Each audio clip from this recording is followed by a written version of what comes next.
Choo Choo Charles is one of my new favorite games, so you'd think that I'd know everything about it, right? No, because today we're talking about the tiny details you didn't notice, and neither did I until this list. So yeah, let's do it. And let me know in the comments what your favorite Choo Choo Charles quest is. I think mine has to be the pickle lady. She's crazy, but in a good way. In a 10, upgraded wheels. While it may be obvious that your train's visuals change as you increase your armor level, you might have missed the fact that the same is true with the wheels. I thought increasing the speed would just change the internals, you know, just upgrade the engine and whatnot. However, this does in fact have a visual impact on the wheels or the treads or whatever they're called when they're on a train. The look changes, but it also is set to a certain look per level, meaning that if you find your favorite look at level 3, you have to keep it there if you want the best visuals, at least for yourself. But it's definitely a tiny and interesting detail that I appreciate, okay? It's something that I didn't notice until Juicy Fruit Snacks decided to check on the wheels of his train and actually saw them changing. But it's this detail that made me want to do this list. I've been loving the game. I've been loving Choo Choo Charles, man, okay? I love this game. Call me Stardew, cause I'm gonna start farming it. In at 9, Charles Origins. Now this is something that I noticed that a couple other people that I watched play the game also picked up on. However, I don't think many people really got as interested by it as I did. Our train has Charles's branding on it, okay? You see, the reason they call him Charles is because that's the name of the mining company run by Warren, the guy who uncovered all the eggs and all of that. And it's not because it's his fault and that's why they're calling it Charles, but it's literally the train branding. Since the trains are to transport materials, the trains are Warren's. So of course they're going to be branded with the company logo, including our train before we start adding any armor to it. And all the other discarded trains that we can find in junkyards and whatnot, like the one where you get the lockpick, they have that logo too. Charles somehow seemingly took control over or became a copy of the trains used by Warren and us while we play. How could that even happen? It's definitely not a hermit crab situation because Charles's face is on the front of the train, and then when he gets killed after the whole Hell Charles fight, the spike goes deep into that head of his, alright? I don't know, it's weird that we ourselves are also fighting Charles in a Charles. Yikes. In at 8, hidden. You can actually hide from Charles, believe it or not. I personally didn't think that this was possible, but whenever you hear the train whistle, that just means that Charles is nearby and on the prowl. But if he doesn't actually see you and lock onto you, he just won't automatically know where you are. Meaning that hiding behind a tree can actually help if you're away from your train in the forest and Charles is zooming around nearby. Or that hiding in a house is actually a viable strategy for if you're away from your train. At a certain point, Charles will give up, but he will be more likely to come after you again soon, which I think is actually pretty dope. I figured that it would just be a randomized time between attacks and then that's when he comes after you, but it's actually a little more juicy than that, and that's something that deserves hella respect, okay? Gavin didn't have to add that. It could have just been random times between attacks, or hell, it could have just been a set length of time and we wouldn't have bat an eye, especially given that it was just the one guy making this and the playtime of the game might have been extended this way. But they put in far more effort than needed, and that's incredible. Mans has damn well earned that 90 grand he's made off the games by now. It's at least 90 grand, that's for damn sure. In at 7, Charlie the Choo Choo. Now, this is certainly an interesting story, because I could have sworn the name of this game was Choo Choo Charlie. It was like my own personal Mandela effect. But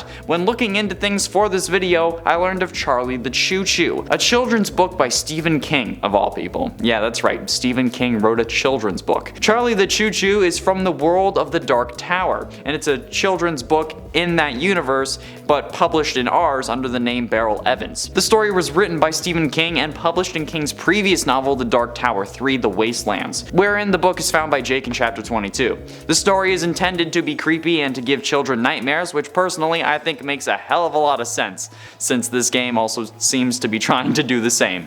In the book, Charlie gets abandoned by his engineer Bob in favor of a better model, and there's even a picture of Charlie crying dark, oily tears and is being rusted. He then gets repaired by Bob, but what if he didn't? Or is that the train we use in the game instead? Because remember, the guy who was making the railgun was named Bob, and he couldn't come back to repair the train because he got killed. So, is this Bob that Bob?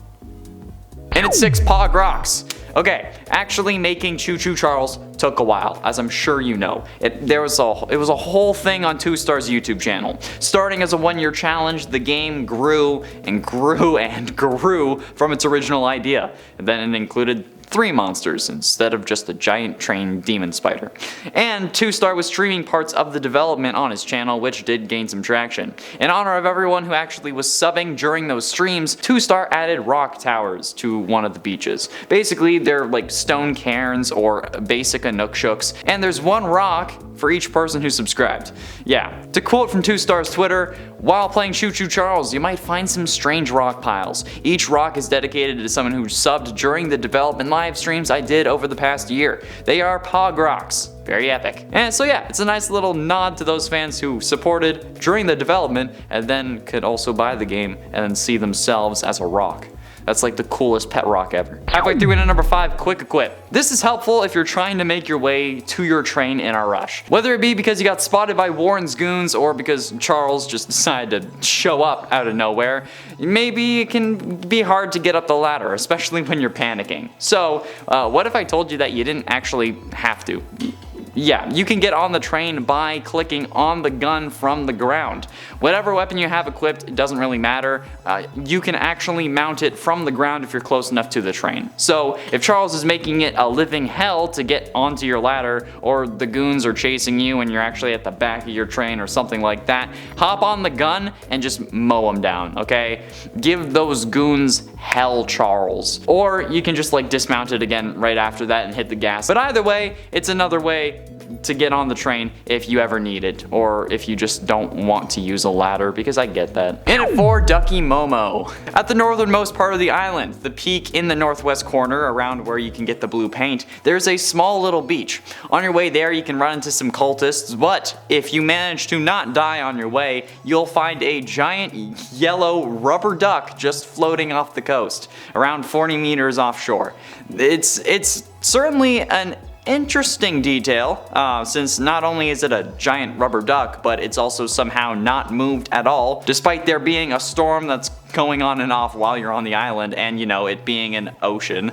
Of course, this doesn't have to make sense though, because it's a video game about a giant train spider demon thing that absorbs energy from its own eggs. But given all the other odd things happening on the island, who knows what it could be? Maybe it's another monster, maybe it's some like kaiju being that has extremely long legs and it's really just standing in the ocean, because that would be hilarious. Maybe it's secretly the actual Choo Choo Charles iceberg, but like just a duck on top instead of that part of the iceberg. I don't know, alright? Maybe it's a reference to something that I'm not getting. Maybe it is a reference to Ducky Momo. Maybe it's a reference to Bendy and the Dark Revival, because there's a duck in that game. I don't know, alright? Is this a gaming reference? If you have, like, if you know, let me know in the comments. In at 3, Barry. Okay, so the mission where you have to bring that witch, the fish, like for her stew and whatever, and then you have to be careful going through the swamp because of Barry. That has to be a Minecraft reference, right? Is that just me? I mean, like, it's a witch with her cauldron in a swamp with her hut being over the swamp on stilts, and it is a very boxy house. Alright, it feels like it has to be a Minecraft reference.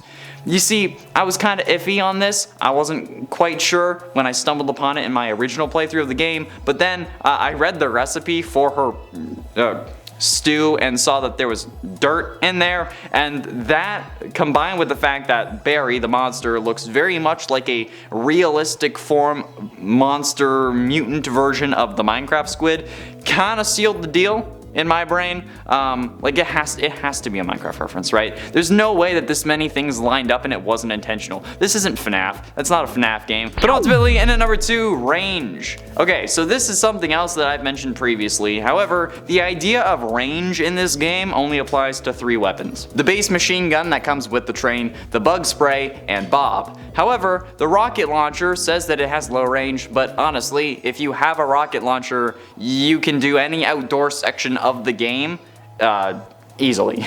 You can do like what I did for the final temple, and I was letting them rockets fly. The explosion will not only kill enemies if they're close enough to it, but will also alert the other ones who can't actually see you to where you are, which will draw them towards the train and then allow for you to just pick them off easily, even if you're not using the rocket launcher. So if you wanted to like forego and ignore parts of the stealth that are outside, you can do that by just spamming infinite rockets.